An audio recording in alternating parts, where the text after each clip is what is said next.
is the whole story of Granny. Granny was born in Emboscada in Paraguay. Her parents had no work and lived in misery. To earn some money, her father went into drug trafficking. But you know, the criminal world always leads to disaster. At the age of 10, Granny's father came home with a lot of cash. He said he finished a job and that they could finally live decently. They moved in Romania in a house in the middle of the plains. They lived in isolation for 5 years, and Granny was not allowed to go to school. Granny's father never told her the truth. He had stolen a briefcase full of money from Bolivian traffickers during a drug exchange. Now they lived isolated, so they would never be found by those traffickers, and they were surely looking for them in Latin America. So to avoid contact with the outside as much as possible, they had false documents, they didn't drive, and Granny didn't go to school. Her mother taught her the English language at home, but one day, while they were eating, a group of men with their faces covered entered their home. Granny was 15 years old and was scared. These men had Kalishnikov. One of the men, the largest, approached the table, looking at her father. He was probably the boss. He asked her father, "Where is the money?" Her father replied, "I'm going to take it. It's there in the drawer."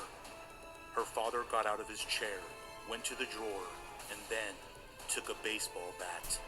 At full speed, he ran to the leader of the group and hit his head with the bat. The man fell unconscious on the ground, while the other terrorists started shooting her father and her mother. Granny wasted no time. She passed through a small hole behind the sofa, and she ran away in the forest crying. Behind her, she could hear the terrorists following her. She kept running through the trees without knowing where she was going. After 20 minutes, she stopped and rested. They were no longer following her.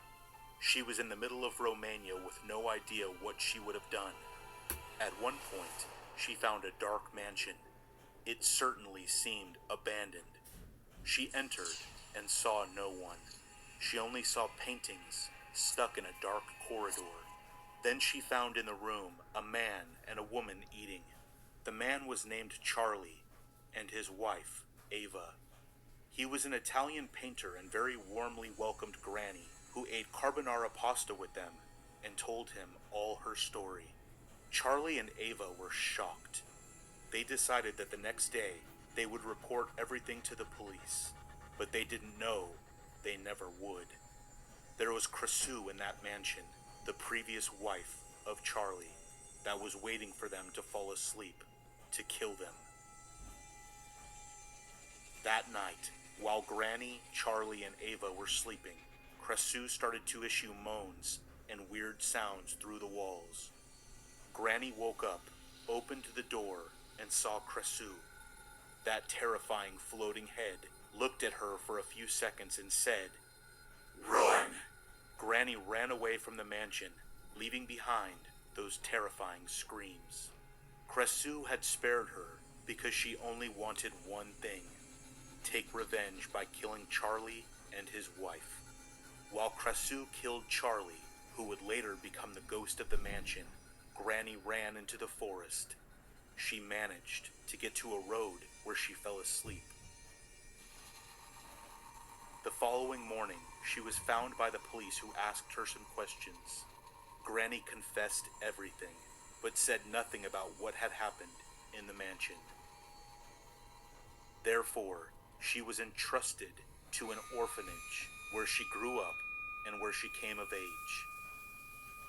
When she was 18, she started working in a bar and put money aside. One day, she returned to her home in the middle of the woods. The house had been nearly destroyed since they killed her parents, but it was still there.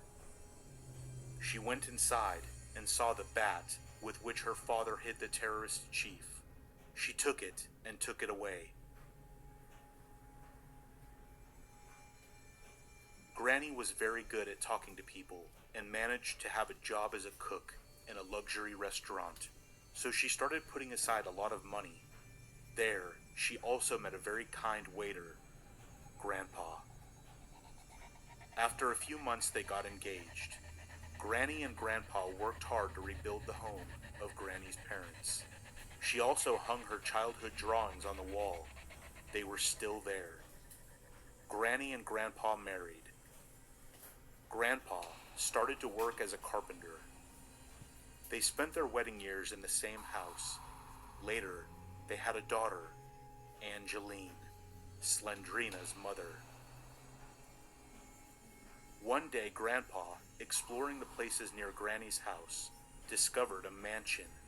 He opened the locked door with a crowbar, and inside, he saw that there were bags of coins.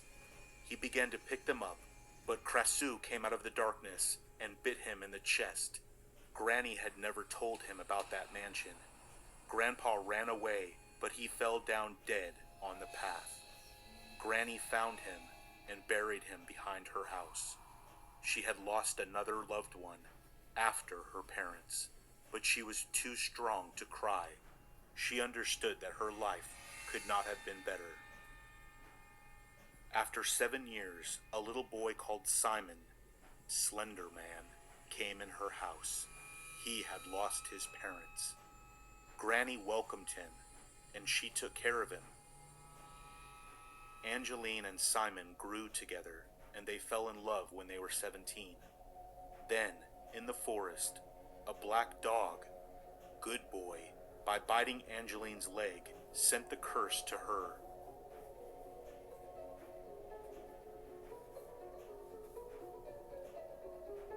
Then they moved and had a daughter, Slendrina.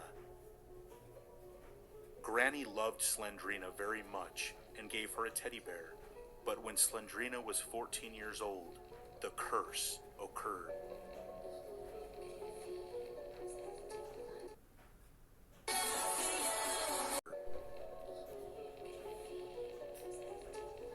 Simon became Slender Man. Slendrina and Slendrina's mother became ghosts and began to haunt old houses. Granny had lost her family again. One night, Granny understood that the spirit of Slendrina was looking for her teddy bear, so she went to Slendrina's school and she put the teddy bear in a classroom. After Slendrina's death, Granny tried in every way to bring her husband Grandpa back alive. He discovered Liev, the future husband of Slendrina. Liev was not yet a vampire. He was experimenting in his laboratory. And they managed to bring Grandpa alive.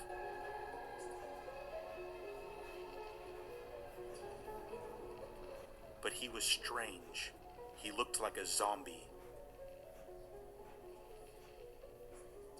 After a while, Granny decided to take him in an old nursing home in Bulgaria. Then the disgrace of the castle happened, and Granny transformed into a zombie. She went to get Slendrina's diary and the teddy bear. To protect Slendrina's diary, Granny turned her house into a trap with puzzles and riddles to torture and kill any victim.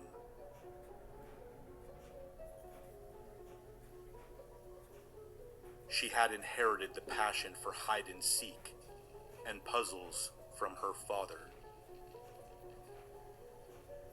She killed and tortured a lot of people with her father's bat because she saw them as enemies, thinking that they knew the secret of Slendrina.